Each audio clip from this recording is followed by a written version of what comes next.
Welcome back to our deep dive into rapamycin and its potential effects on human health.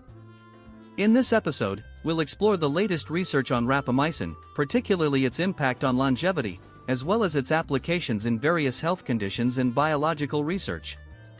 Let's begin by revisiting the intriguing connection between rapamycin and lifespan extension. Effects on longevity. The story of rapamycin's impact on aging began in 2003 when mTOR, particularly mTORC1, was first linked to aging through a study on worms.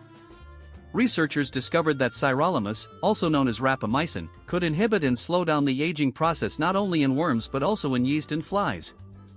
This finding was further extended to mouse models of various age-related diseases, showing improved conditions. In 2009, a groundbreaking study by NIH investigators demonstrated that Sirolimus could extend the lifespan of wild-type mice, a discovery that has since been replicated across different genetic backgrounds in mice. Fast forward to 2020, a study revealed that late-life dosing schedules of Sirolimus could enhance mouse lifespan in a sex-specific manner. Interestingly, limited rapamycin exposure was found to increase male lifespan but not female, suggesting sex differences in response to Sirolimus. These findings are bolstered by evidence from genetically modified mice with impaired mTORC1 signaling, which tend to live longer.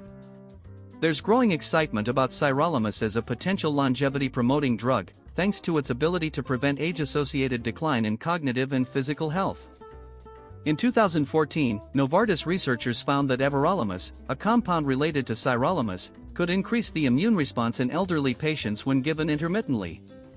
This sparked interest in the anti-aging community, with many self-experimenting with the compound. However, it's essential to recognize that Sirolimus and everolimus have different biochemical properties, making their dosing potentially very different. Given the known side effects of Sirolimus and the lack of clear evidence for optimal dosing, more research is needed before it could be widely prescribed for longevity purposes. Sirolimus and the immune system. Sirolimus has complex effects on the immune system. On one hand, it increases IL-12 levels while decreasing IL-10, suggesting an immunostimulatory response. On the other hand, it reduces TNF and IL-6, indicating an immunosuppressive effect. The extent to which mTORC1 and mTORC2 are inhibited, as well as the duration of this inhibition, plays a significant role, but these mechanisms are not yet fully understood. Rapamycin's role in atherosclerosis. Rapamycin has also been shown to play a role in cardiovascular health by accelerating the degradation of oxidized LDL cholesterol in endothelial cells. This process is crucial as oxidized LDL cholesterol is a major contributor to atherosclerosis, a condition that leads to heart disease. Applications in lupus treatment. Lupus is another area where rapamycin shows promise. As of 2016, research in cells, animals, and humans suggested that mTOR activation is a key process underlying systemic lupus erythematosus. Inhibiting mTOR with rapamycin may offer a disease-modifying treatment for lupus, and small clinical trials have begun to test its effectiveness in people with this condition. Sirolimus and lymphatic malformation. Lymphatic malformation, or cystic hygroma, is an abnormal growth of lymphatic vessels that usually affects children, particularly around the head and neck. Treatment often involves surgical removal of the tissue, but the recurrence rate is high. However, Sirolimus has shown promise in alleviating symptoms and reducing the size of these malformations, offering a potential alternative or adjunct to surgery. Graft-versus-Host Disease, GVHD, and rapamycin. Due to its immunosuppressant activity, rapamycin has been evaluated as a potential prophylaxis or treatment for graft-versus-host disease, GVHD, a complication that can occur after hematopoietic stem cell transplantation. Although clinical trials have yielded mixed results, preclinical studies suggest that rapamycin can mitigate GVHD by increasing the proliferation of regulatory T cells, inhibiting cytotoxic T cells, and reducing the differentiation of effector T cells. Applications in biological research. Rapamycin is also widely used in biological research as an agent for chemically induced dimerization. By adding rapamycin to cells that express fusion constructs containing the rapamycin-binding FRB domain from mTOR and the FKBP domain, researchers can control and study protein localization and interactions. This application has become a powerful tool in understanding various cellular processes. Research guidelines on rapamycin. Finally, let's talk about the Goldilocks zone of research.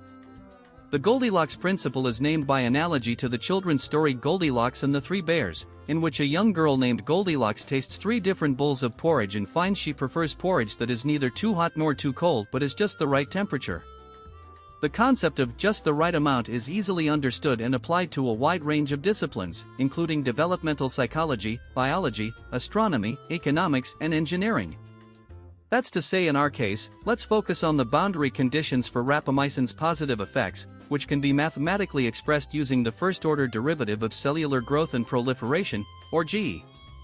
When G is greater than or equal to 1, the effects of rapamycin are increasingly positive. However, when G is less than or equal to 1, these positive effects begin to diminish. Let's break this down further. Rapamycin binds to FKBP12, forming a complex that then binds to mTOR, inhibiting its activity. This inhibition impacts cellular growth and proliferation, slowing down cell division and aging. However, this effect is not indefinite, as the equation should reflect the limits to cellular growth inhibition, recognizing that rapamycin, despite its power, cannot confer immortality. This refined understanding allows us to appreciate the fine balance between extending healthspan and the natural limitations of our biology. Rapamycin continues to be a molecule of immense interest in the field of longevity and health research. While it holds great promise, especially in extending healthspan and treating various conditions, it also requires cautious and informed application. As always, further research is crucial to unlock its full potential. Thank you for joining me today. Don't forget to subscribe for more insights into the science of longevity. Until next time, when we're going to talk about the MIT Technology Review we mentioned today, say, whether or not a pill can make you younger, stay curious and keep exploring.